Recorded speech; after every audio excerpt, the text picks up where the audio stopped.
Anyway, the rest of us who are stuck in this virtual world have come together to listen to Yael Selfin and Dennis Novy.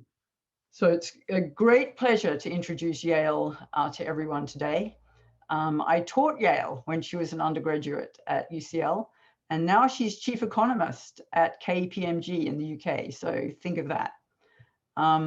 She's also a fellow at the National Institute, which is doing some of the really interesting modeling of macroeconomics post-COVID. And what Yael's doing there is contributing to research on regional growth in the UK. So that's something that may come up in the discussion. She's been a City AM Analyst of the Year. She's one of the city's most influential women. And in her day job, Yael has to prepare forecasts for UK growth. She'll try to convince you that being a macroeconomist has many counter-cyclical advantages, so you should listen closely. But today she's got the chance to step back from that pressure of coming up with the forecasts, and let's look forward to her reflections. Dennis is a professor of economics at Warwick, research fellow of the CEPR, and an associate of the Centre for Economic Performance. So he's kind of really in the thick of it in terms of policy-oriented research.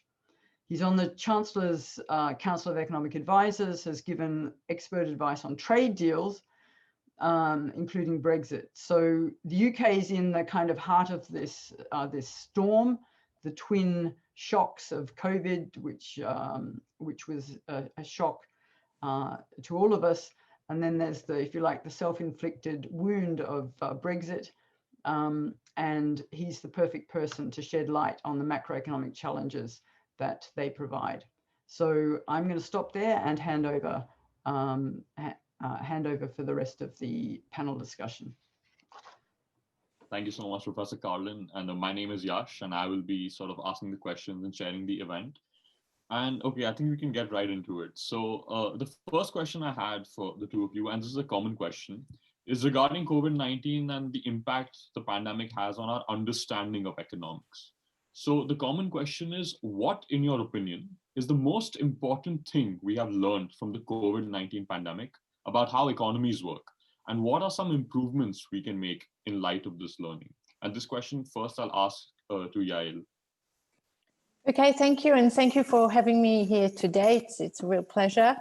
So I'd say one of the things that we learned that was very interesting is the pace at which we could see change in working patterns and move to new working patterns, and the adoption or the acceleration of adoption of online shopping, as well as virtual meeting and everything around it, as well as the scale and the pace or at which government can support the economy. So all of that it's just so much quicker and is a scale much bigger than what we normally envisaged when we look at changes in the economy and reactions to shocks even.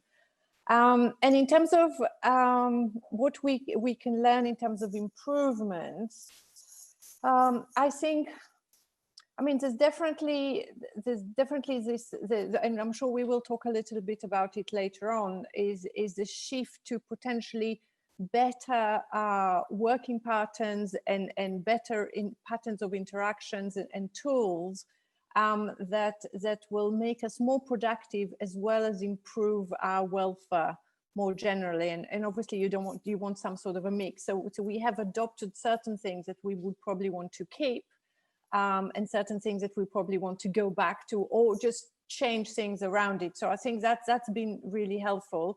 In terms of improvements if I think of it into more in terms of technical improvement, in terms of as an economist, one of the key things for us when we're looking at forecasting was really putting much more focus on supply side rather than demand side when we look at forecasting the economy. And that's you know, a shift in if you like, in approach to forecasting as a result of this shock. Thank you so much for that. And I think especially with Black Friday happening yesterday, we can see the amount of growth that has happened in the online shopping sector. And Professor Novy, what is your opinion about what we've learned from the COVID-19 pandemic?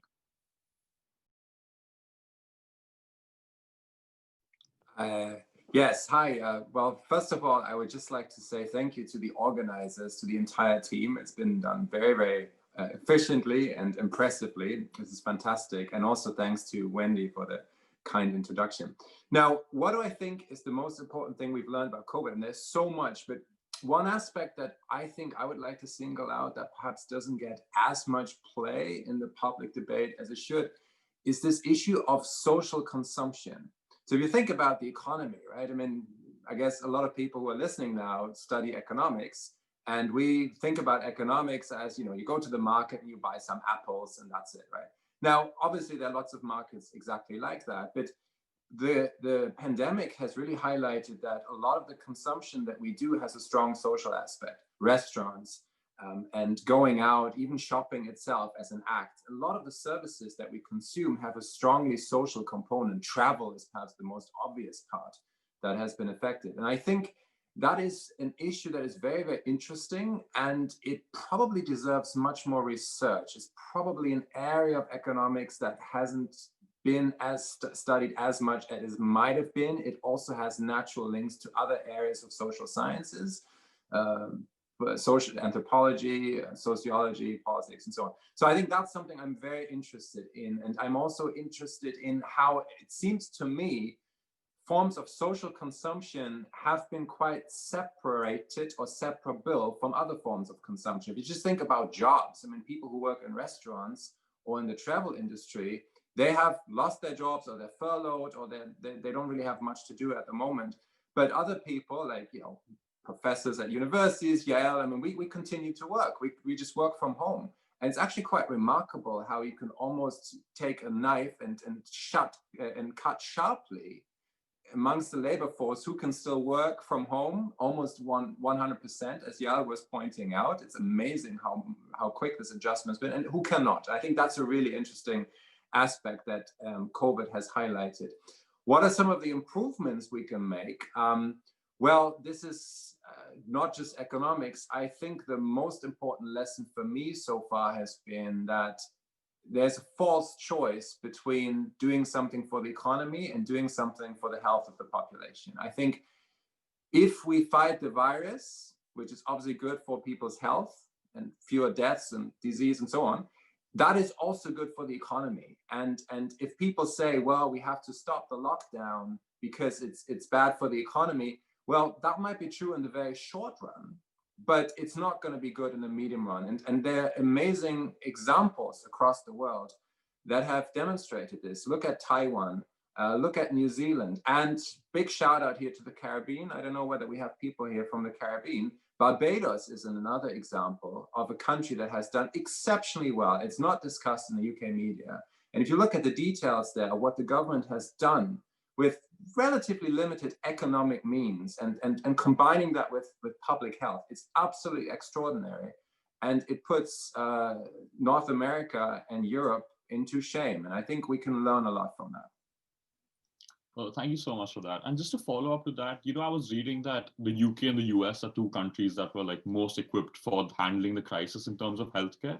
But at the same time, we see that both these countries relatively have handled it worse than other countries that were not as well prepared. And what do you think could be some of the causes for that?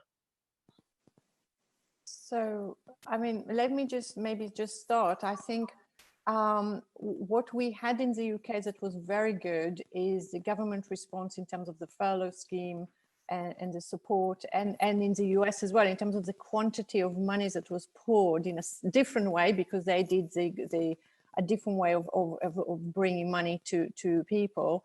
They were also very strong in proportion to GDP in terms of the actual help. But what we had that didn't work that well, that worked better in other countries, is actually having maybe the lockdown a little bit earlier and having the test and trace and everything around it better than we did in the UK. So just going back to Dennis, the actual health related response in the UK and potentially also in the US to some degree, given the directions that at least the president was sharing in terms of the mask and everything was not as good, despite the fact that on the economy and the money side, it was quite strong. So again, it's very much what Darren's saying, you can't separate the two, you need to respond on both fronts. But I just wanted to add a tiny bit on Dennis' coin, because I think it's really, really interesting that we are, in terms of our utility, we are shifting now. It's not just what, as economists, we always say is money related, but there's much more now about our social preferences, as well as the climate change agenda. We had the Black Lives Matter that I think is also a little bit related to that as well. So our preferences and our utilities expanding further beyond monetary terms as a result of this crisis. Potentially we are reevaluating what really matters to us as people and what actually gives us utility. Thank you so much for that. Professor Novy? Yes, so I should also say, I forgot to mention at the very beginning as a standard disclaimer that I'm speaking purely in person, as a person in personal capacity today. Now, why do I think some countries have done so much better in terms of health outcomes than others? I think history looms very large here. I mean, it's quite obvious that countries that had to deal with the SARS epidemic earlier, a few years ago, they kind of knew what was coming in many ways, and that clearly gave them a head start. But as I mentioned, Caribbean is not one of those places, and they did very well. So there is a lot of heterogeneity where we can look at. It's partly also to do with the institutional, like the cultural fabric. I mean, I think a place like the United States finds it just much harder for a government to step up and say, look, guys, this is what we have to do. We all have to wear masks now. That is probably harder to implement and to be accepted by the population in some countries than in others. These are very complex issues, but even within Europe, you have big differences. I mean, we know about the Swedish experience, which, you know, probably the jury is still out, but Sweden hasn't done as well as, say, Finland or Norway, which are otherwise fairly similar countries. So there's a lot to be learned here. And I think we need to have a joint approach, not just looking at economics or money, as Yael just pointed out. This is a much broader issue where we need to work together with other social scientists, of course, all the epidemiologists and the medical stuff. And that's a real challenge for policy to gear up. Yeah, a multidisciplinary approach, I'm sure, is needed. And that's very interesting because Sir Paul Collier in his first talk at the conference actually mentioned, like in Africa's context, how collective memory played a big role in like the way people dealt with the virus, because they were used to Ebola and SARS and other such viruses very recently in history. And so, Yael, you mentioned supply side and forecasting, emphasizing on supply side. And one of the things that, you know, we as economic students study is how bank rates affect the supply side policy. Now, you know, with countries facing deep recessions when interest rates are at the effective lower bound, what contribution do you think something like negative interest rates, or like, you know, the talk of the digital issuance of currencies, which is actually happening in the Caribbean currently, do you think like what impact will these responses have? And do you think we're close to implementing such policies in the long term? So, I mean, the monetary policy is actually, both in terms of monetary policy and fiscal policy, we are really at the almost the end, if you like, and where we can go, which is, it is a problem for the next recession, probably, that we will have. And obviously the central banks need to find new tools, and negative rates is one tool that they could potentially use. We've had negative rates used in some countries already, and Sweden is a good example where they decided to go back now because it was no longer potentially the right thing to do. Also, given, at least based on the Swedish central bank, they think that actually worked in Sweden because it triggered quite a lot of mortgage lending, and therefore in terms of profitability, which is a key issue for banks, is where it really compresses the net margin. So it has a big impact on profitability, and then potentially what will happen is that banks stop lending rather than lend more as a result of it. So it's a supply side exactly instead of a demand side, even though people may want to borrow more with lower rates. So in the case of Sweden, at least based on the studies there, it worked. I think there's other studies, like Bayes studies, that said it doesn't really work so well because you have this pressure on net margins, and therefore it really hurts the banking system. I can tell you, as being someone who's a little bit more on the practical side with talking to clients quite a lot, I can see it in the banking sector, especially in Europe, where that pressure on margins means that banks don't have the money to spend on things that are very crucial now. For example, investment in technology that you need to have nowadays in order to compete and in order to continue operating. They don't actually have that money. So it is a problem with very low rates or negative rates. And therefore, I'm not sure whether this is something that is going to be used extensively more generally. And we are probably at the what we call, the bottom, the low bound across most countries. It's very uncertain where that limit is, to be honest, and that's potentially why here in the UK, the Bank of England decided, at least so far, not to pursue negative rates because they're not sure whether this is actually going to have an impact. They're studying it at the moment and probably won't have enough evidence to go for it in the current crisis. And hopefully, fingers crossed, again, now that we have vaccines, it won't be necessary for the Bank of England to use it, bar a big Brexit shock that Professor Novy will tell us all about as a probability later on, I'm sure, with a no-deal Brexit. I don't see that happening in the UK at the moment. I think we will stay at current level, or maybe go to zero, but not below that. And I think very low rates for a long time are harmful for the banking system.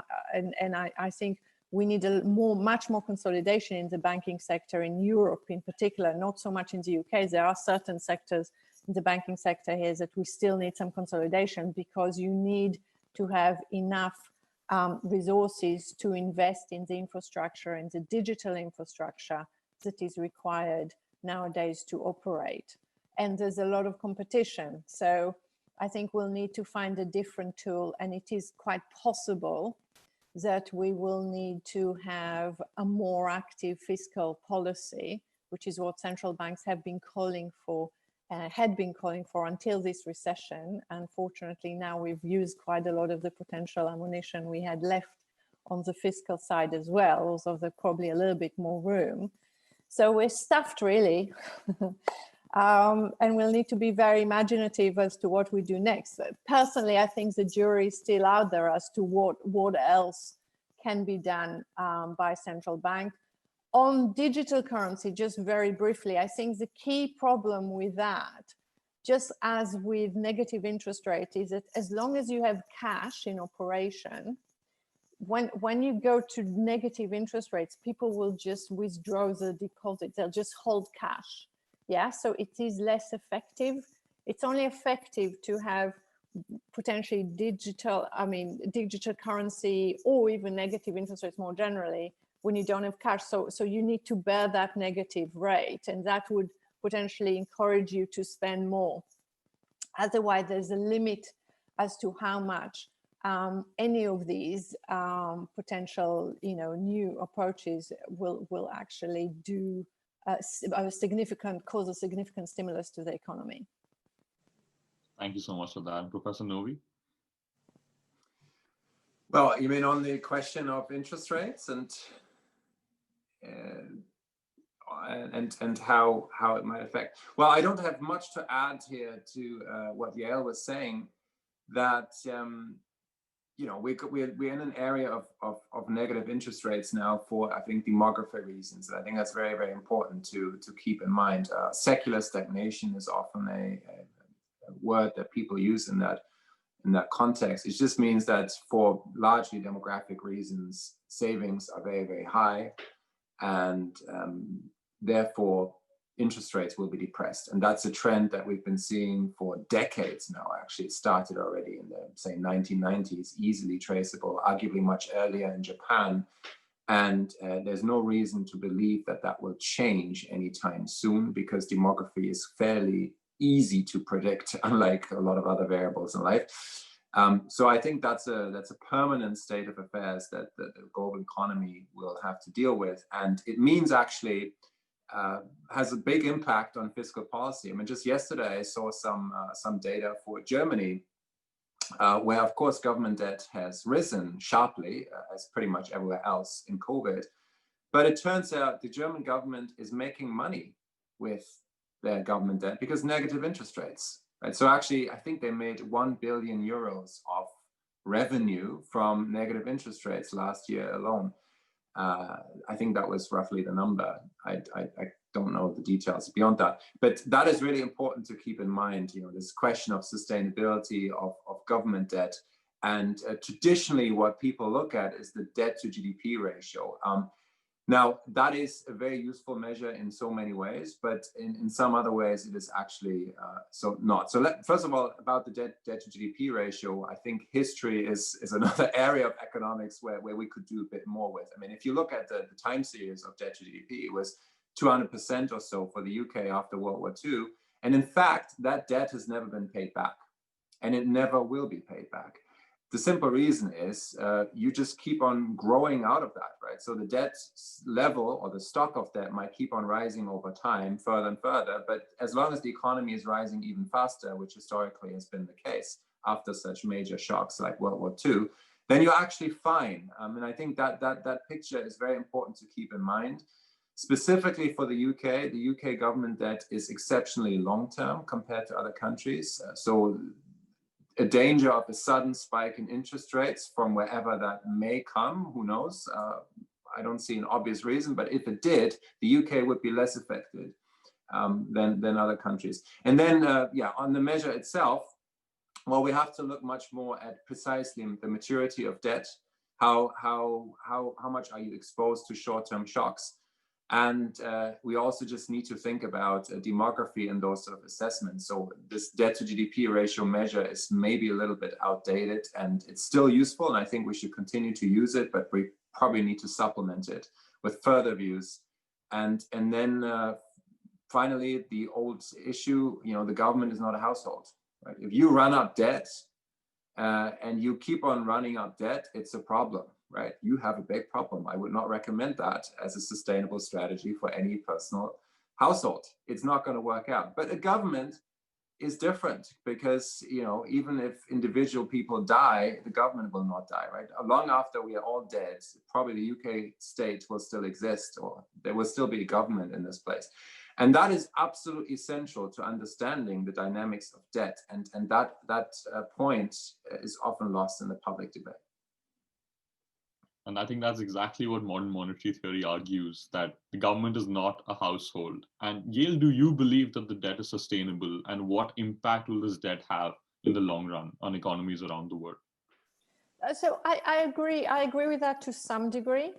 I still think debt as a proportion of GDP is a good metric to follow to some degree, and I think we do want it to go in the right direction. We want to go downwards. So, I mean, if we think when I was at UCL and when I was listened to Wendy, so there was the Maastricht criteria at the time where we had to have debt up to 60% of GDP, as that was judged the right level, the maximum level. Obviously, we've gone past that.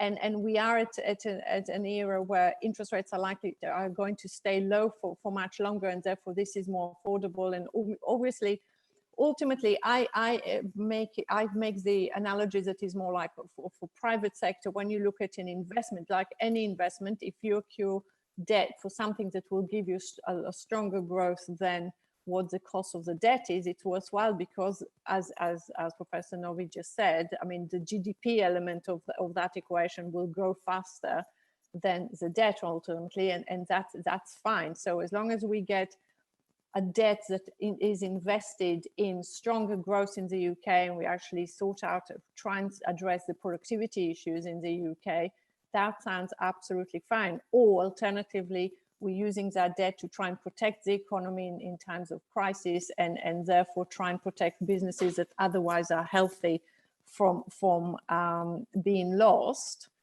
So we're losing less productive capacity. That's all a very good way of using debt. But if you start using debt for something else, that's maybe not such a great way of spending your money. So that's one side. And the other one is that I think you do need at some point to at least try and get that ratio under control. So can I just add a few things? I just want to say, first of all, modern monetary theory, as you just mentioned, Yash, I am not personally entirely convinced by this. I'm not sure some of the assumptions hold, but this notion that the government is not a household is, of course, much broader. I mean, that's not specific to MMT. But what I would say about government debt in addition, so I certainly would not advocate any policies that keep on ballooning like Ponzi scheme style, the government deficit to, 100, 200, 300, 400%. Absolutely not. That, you will reach a limit at some point. But what I would say is that, especially now in the face of a major economic shock like COVID, the debt is not the first thing we should worry about. Just like in 2008, 2009, there was a massive increase in government debt all across the board. And at the time, I think it was also correct not to worry about the debt in the first instance. That doesn't mean you don't have to worry about it later, but not in the first instance. And one final point about the distribution of debt, I think that is an issue. I mean, what we're seeing right now is effectively, and if you look at the data, it's actually absolutely fascinating. Work by people like Raj Chetty in the US who look at credit cards, detailed, what individuals spend. They have individual transactions from banks on credit cards on individual people. Same data has come out for other countries, France and Spain, for example. I think also the UK. And what you can see all across the board in COVID is that people who are on low incomes, in particular, who are working in the service sectors, waiters, people who work in the travel industry, they're actually in financial trouble. Not surprisingly, they have lost some of their income or even full income, and they are probably not starting off from a very good point. It's not that they had huge wealth to begin with, and those people have actually racked up credit card debt. Now, at the other end of the spectrum, if you look at people who still have a job, like myself included, I'm not one of the low-wage workers in the economy. I haven't spent as much in recent months as I have normally. I haven't gone out and traveled and things like that normally perhaps would take up my money. I haven't gone shopping as much. So I have saved much more. And a lot of the savings are essentially funneled now through government policies, furlough scheme and so on, to those people who have lost their jobs or are on furlough. Now, that essentially is, of course, supply has gone down, but it's also just a redistribution of assets, and they will have to be paid back at some point, or taxes will have to rise, and so on and so on. But I think the distributional issue is really important there. If you think about the marginal propensity to consume, as we call it in macroeconomics, right? I mean, how much money, what fraction of money do people spend if they get an additional pound? These are really important issues, and I think they deserve more attention as well. So that's why debt-GDP ratio, as I said, I think continues to be absolutely important. We should look at that, but we also need to look at the distribution of debt, I think, as a supplementary indicator. Thank you so much for that. And at this point, I think I'll move the discussion forward towards slightly broader like the domain of international trade, because that is something our audience is pretty interested in.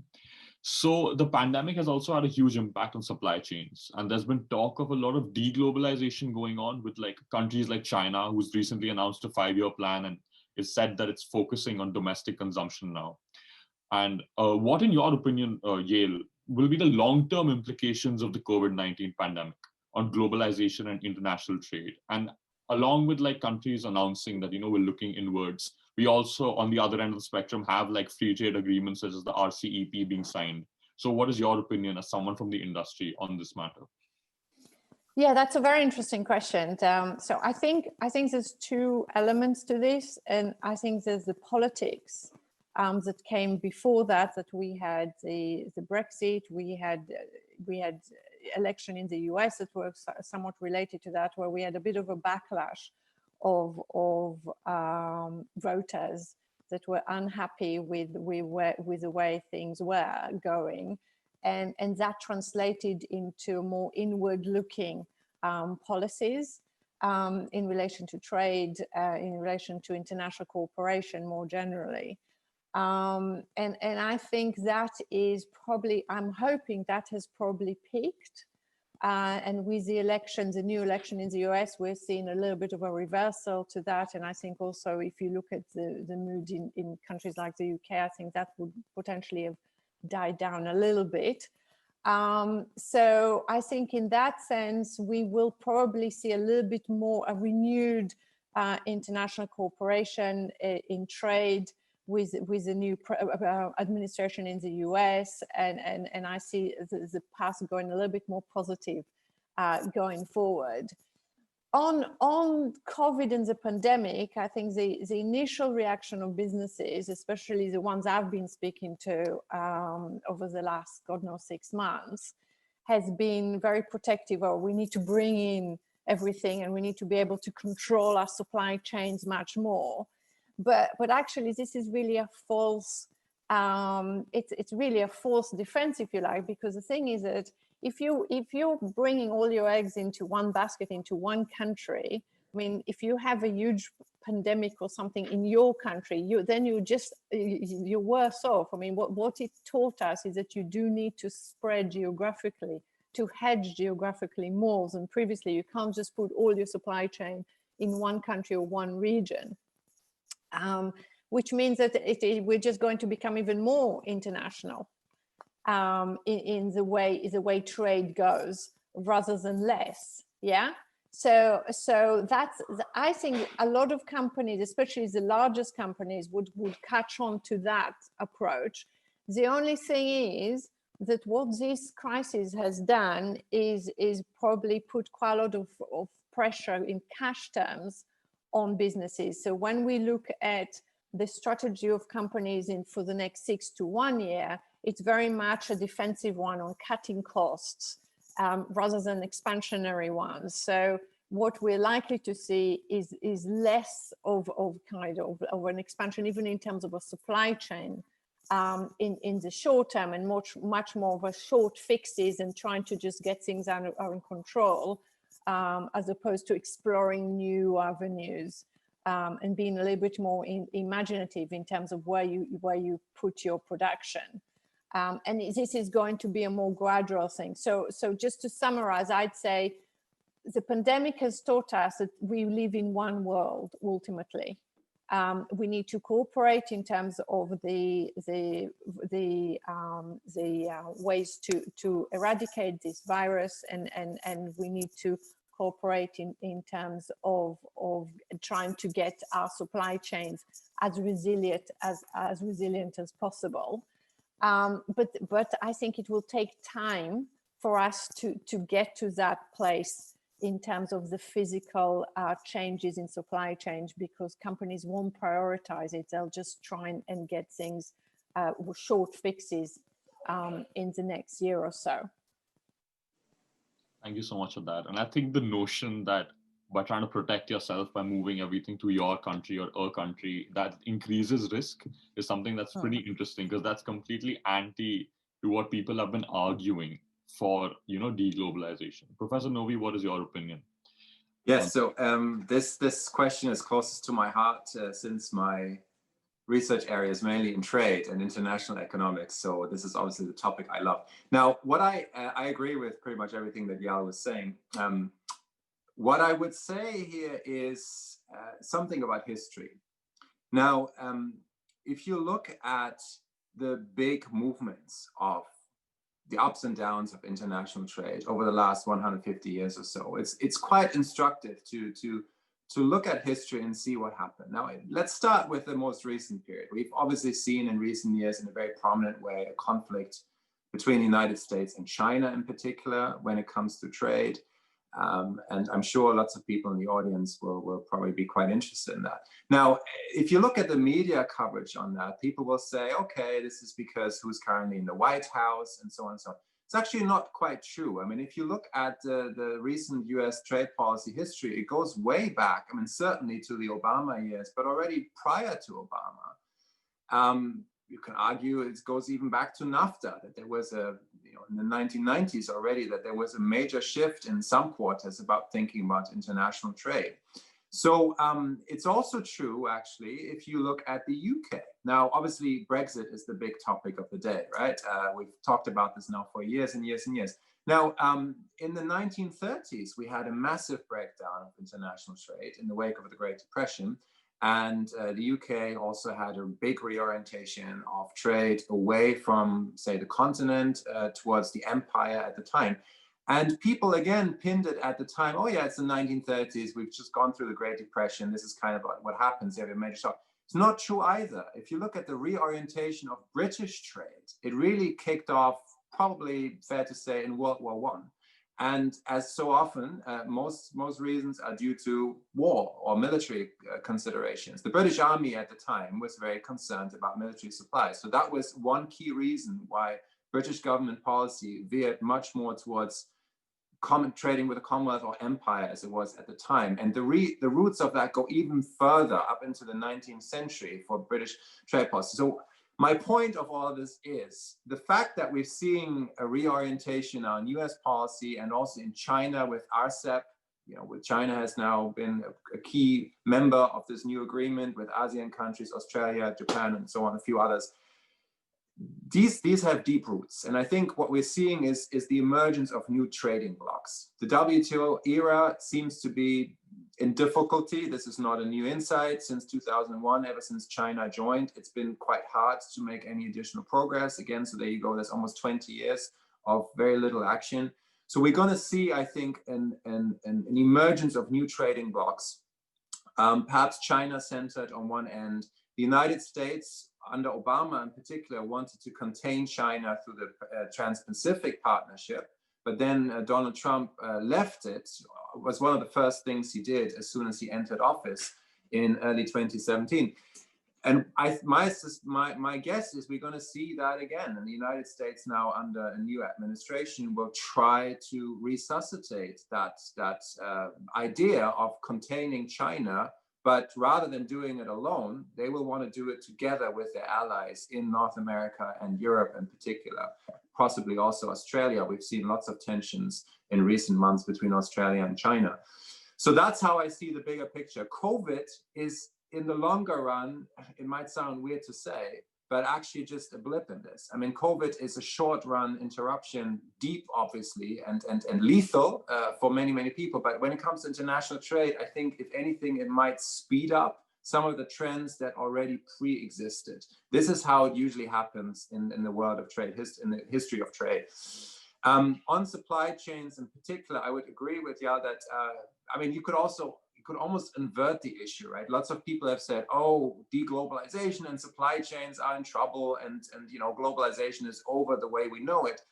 Well, I would say it's actually remarkable how these supply chains have held up. And I expect that to continue. And ultimately, we just have to think about why these supply chains exist in the first place. It's basically comparative advantage, right? I mean, you try to survive in the marketplace, you need to cut your costs and so on. And that's why you go out to other countries where perhaps people are better or cheaper at producing certain things and so on.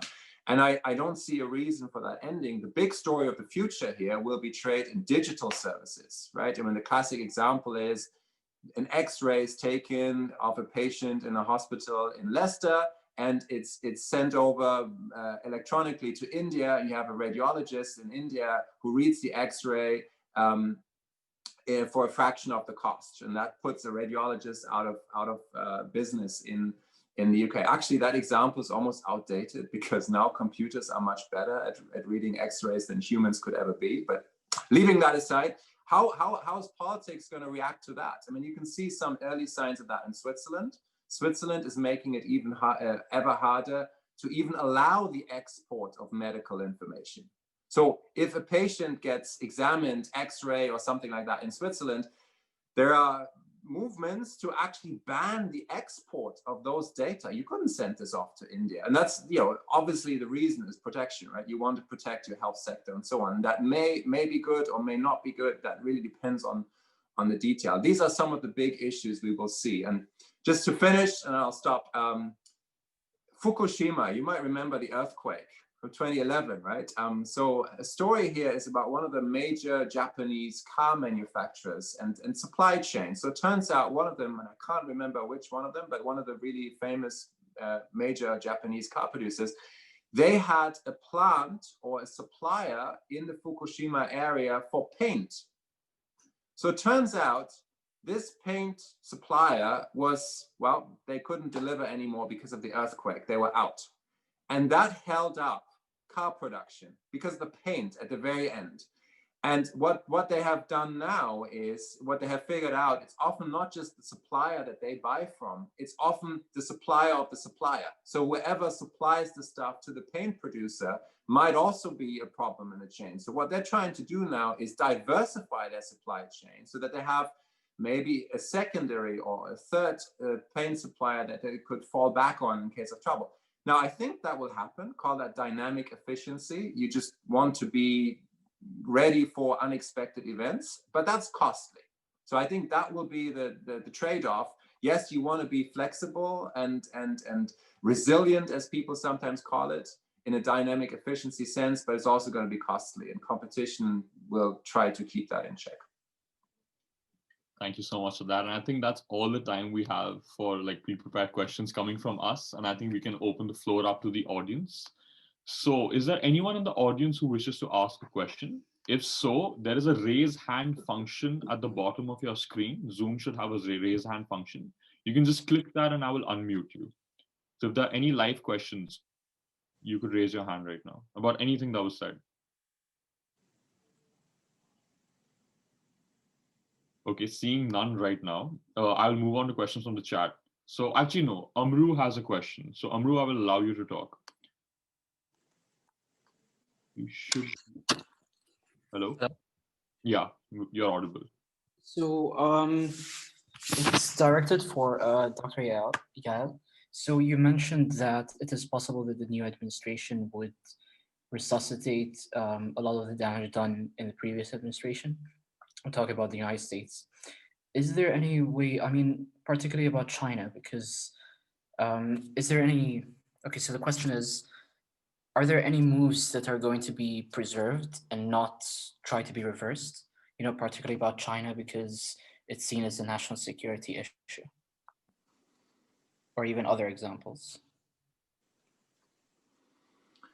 Okay, so I can give you my views, but I'm sure Professor Novy may want to also comment, given that it's his area as well in relation to trade. So the way I see it, I think, just as Professor Novy just said a little bit earlier, the overall strategy for the U.S. administration goes back quite a few years back. It's even before Trump was made president, and I think there has been a concern about China, the threat of the Chinese economy to the US. Some of it is justifiable, some of it isn't, probably. It could be that some of it is because they're just worried that China is becoming the largest economy in the world, and with that there's some perks, and that makes the US potentially less powerful. So that could be part of it. So, which is, you know, a bit silly in some ways, because you can't stop that growth so much with a war, a trade war. This is probably not the right approach from an economist point of view, at least. But there's other concerns. There's definitely others in terms of the way the trade and the way they interact in terms of the business and the certain demands on Western companies that invest in the US. They don't see it as a fair exchange, commercial exchange, if you like. So, and there's other concerns about human rights, etc., etc. So that is likely to continue. The only difference potentially with the new administration is that they're going to take a slightly different approach and maybe try and take more of a diplomatic route. But I think in terms of sanctions, I don't see them being removed, if you like. So there'll be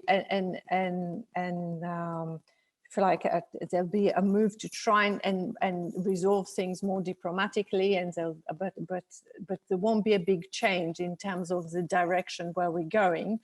And what will also probably happen is that we will have a continuation of this engagement more broadly with the West and with the UK as well. So we expect less, as a result of it, we expect less potential foreign direct investment from Chinese investment coming into the UK, which could be quite significant for us in places like, for example, Manchester, where we had quite a lot of investment from Chinese. We could see less Chinese students coming to UK universities, which would be a major issue for the funding of UK universities, especially in light of Brexit and how we could have less students coming in from other countries, and would really require rethinking of university strategy of where they're heading as a result of that. So I see this whole trend continuing, but in a nicer, more amicable way.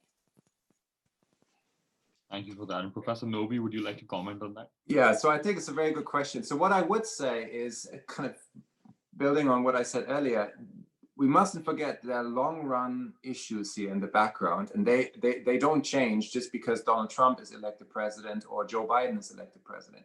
What I would say is I'm pretty sure the style will change. The substance will be harder to change, but the style will change. I think if you think about the Trump trade policy towards China, it's quite difficult to make sense of it from an economic point of view. I mean, there's a lot of talk about deficits. Oh, China is having a surplus with the US, and therefore China is somehow taking advantage of the United States. We see a similar argument in the context of Brexit. A lot of people are saying the European Union has a trade surplus with the UK, and therefore the UK is getting shafted. Now, that makes no sense from an economic point of view. Just because you have a trade deficit, that does not mean that trade is bad for you, or that you would somehow be better off if there was balanced trade or you had a surplus. That is not an economic argument. It's a political argument.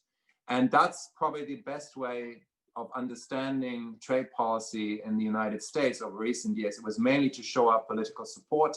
There has been some noise over the strategy is to reshore manufacturing, bring manufacturing back to the United States. I think the jury is still out on that, but it's probably fair to say that didn't work. That strategy did not work. Probably, if anything, it worked in the opposite direction. So I think you will see a re-emphasis in the Biden administration on economics, taking economics seriously. And you will see a re-emphasis in diplomacy. Yael made that very point. You will try to change the style. And certainly, I think the US will understand that it's much more effective if you really want to get change to work with allies, Europe in particular, Australia, Canada, and lots of other countries in the world. So, because what are the underlying issues? Intellectual property protection has been a long-running issue. A lot of companies have complained about the Chinese government in that regard, whether fair or not, but that's an issue.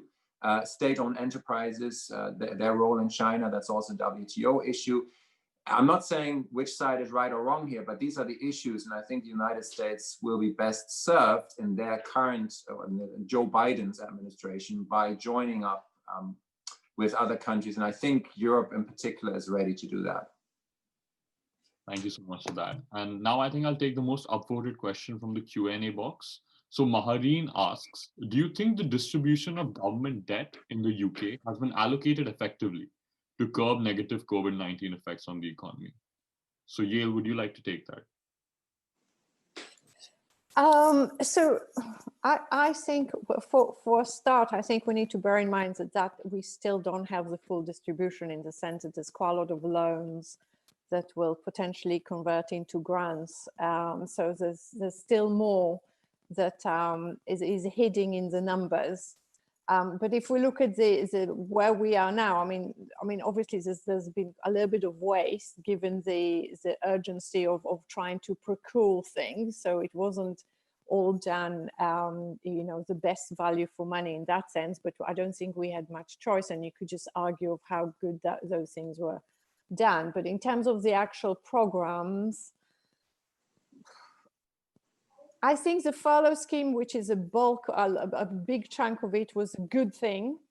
I think it was a good thing. I think at some point I was a little bit concerned that essentially it wasn't the best thing to do, because you're attaching people to jobs they may no longer have, and discourage them from starting to look for new jobs, and for thinking very seriously about reskilling and retraining, because we are likely to have a big chunk of those who were in power. We have a million, and we'll have about 1.5 million of people that would lose their jobs by next year.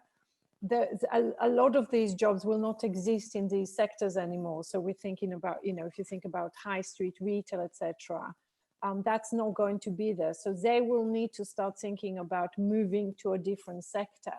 The sooner they do that, the sooner the transition is going to smooth the transition we're going to have.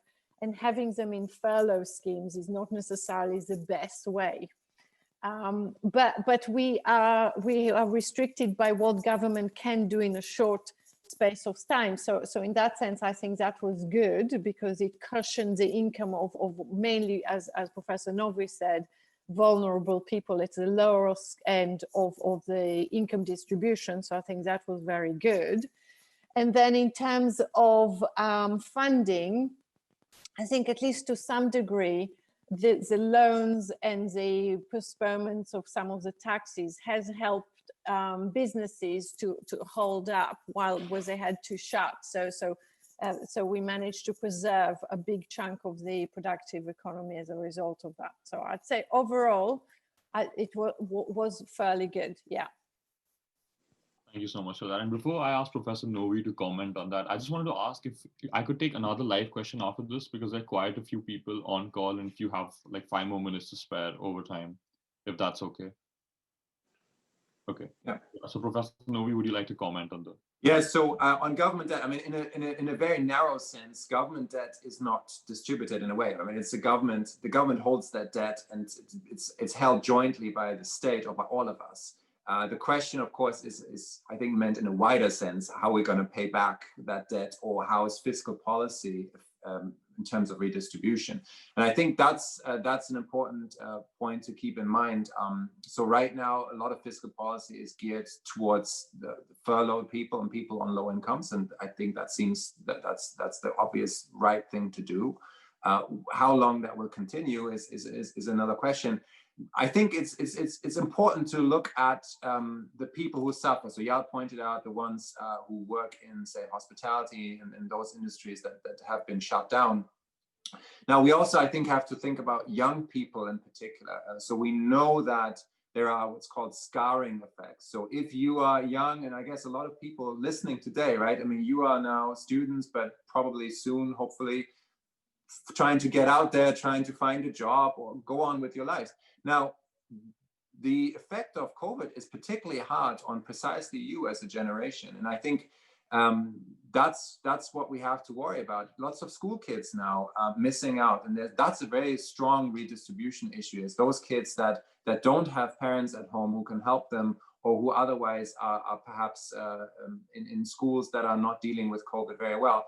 Those are the ones that will have probably lifelong consequences to deal with. That's what the literature, the research on scarring, economic scarring, suggests. And I think that's important for future fiscal policy to take into account. Now, if you look at 2008, 2009, 2010, 11, that period when we had the great financial crisis, well, there was a lot of support to fiscal expansion initially, but then there was a strong retraction afterwards. And my guess is politics will naturally go back in a few, maybe 1 or 2 years from now, to trying to cut government spending, certainly from the levels where it's now. And I think that's a big question here for the public debate and for economists to contribute to. Should we do that? How should we do that? What are the redistributional aspects of that? And I think some mistakes were made in 2010 and so in the wake of the financial crisis that we hopefully should not repeat. At the time, it wasn't quite clear to say that, to be very frank about this, because it was a huge experiment and there were some rough guesses as to whether it might be a good idea or not. Maybe that's, I don't know whether it's fair to put it that way. Other people have stronger views on that, but I think now the evidence is in. We know what happened, and I think it's important to not forget those lessons. They are not that long ago, it's just a few years, and I hope that our joint political memory will not be short-term and we will remember those lessons. Thank you so much for that. And I'll take one last live question. So Debmalia, you've had your hand up for a while, so I'll allow you to talk. And you should be able to speak now. Hello, am I audible? Yes. Hi, so my question is to all the panelists. So in recent days, we are seeing in certain sector of the economy that the work from abroad is the new work from home, especially in Europe, where the inter-country travel is quite easier. So are we going to see a global shift to in labor force where people choose to work remotely? What could it imply for the economy where the firm is located and they choose to employ people from a different country and they're not spending their wage in the same country in that respect? Thank you. Shall I start very quickly? Sure. So I think we're definitely going to see more people working from home, at least for some time or part of their day.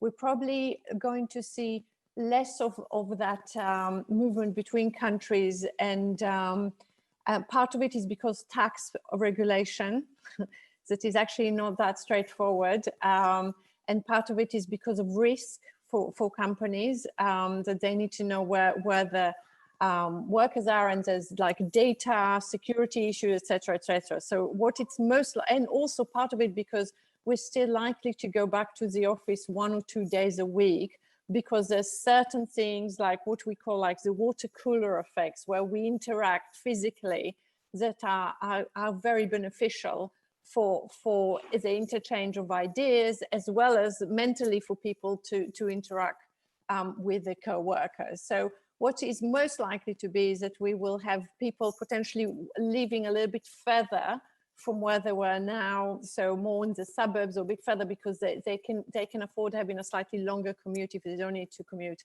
every day. But they're not even likely potentially to move to the north of England, which was really, really exciting for a lot of people in terms of the levelling up agenda. So we're probably still in the UK likely to have the southeast as our main core center of production, with still quite a lot of people living around here and not that much of talent moving that further afield on the back of it. But what it will mean is that we'll probably still have some what we call stranded assets and a transition cost, because we'll have centers, city centers that will potentially shrink a little bit in terms of the real estate and the size of offices, and businesses that will need to adjust on the back of it, because you'll have less people in the city center working every day as a result of it. So we are in the midst of a very big transition in the place side, but probably not as excited as that we will we'll be able to work from some exotic islands over the next few years, rather than in the grey England. And Professor Novy? Yeah, so I agree with all of that. What I would say is this: you probably know this paper or have heard of this by Nick Bloom, who is a very prominent economist, has strong links to UCL. He did long before COVID an experiment with Ctrip, that very, very large Chinese travel firm, where they experimented with working from home. And it was a massive success. They allowed people, I think, to work from home 1 day a week, and it was popular for some people, not for all. and it just increased productivity through the roof. And they adopted it company-wide with breakneck speed. It was a huge success. So that tells you something about the potential productivity boost you could get from this. But it also highlights some issues. So some people really loved it, others did not. So some people said, I want to go back to the office. I don't want to be sitting at home all the time. It very much depends on your family situation. Are you by yourself? Are you not? Do you have children? Then it also leads to questions of career progression. Is it perhaps a bit harder to progress in your career if you work from home so much? I mean, this is kind of part of the water cooler effect that Yael mentioned. It's not just about exchanging ideas and chatting. It's all the kind of social capital that gets built up and also, of course, leads to promotion or not over time. How does it affect women? Particular childcare issues, the all classic questions that have been around for a long time. And ultimately, I guess this was the spirit of the question, working from abroad. This is a question of outsourcing, right? Richard Baldwin has been talking about, as I mentioned, the radiologist example earlier. That's a real question here. I mean, what if a lot of these jobs are outsourced to places where people are actually paid less? I mean, that's the real issue, right? I mean, I think a UK company would not be willing to pay UK wages for somebody who is sitting on a nice holiday island. They will actually try to give the job to somebody who works for less money. And that is the big political challenge potentially coming our way. And it's really driven by technology. The COVID crisis has shown us, so we're doing it right now, right? I mean, it would have been unthinkable to do this probably even a year ago. And now everyone does it all the time. And I think, who knows what's going to happen, but there got to be lots of changes down the line. Thank you so much for that. I think that brings us to the end of the discussion. It was extremely engaging, extremely informative, and I'll hand over back to Kadambari for a quick outro. A big thank you from the Economic Society and the UCL Department of Economics to Ms. Yael Selfin and Professor Novy for taking out time from your busy schedule to be here with us and to participate in the panel. We hope you enjoyed the event. And thank you to Professor Carlin for agreeing to introduce them. Finally, thank you to all of the attendees for being here today and for all of your engaging questions.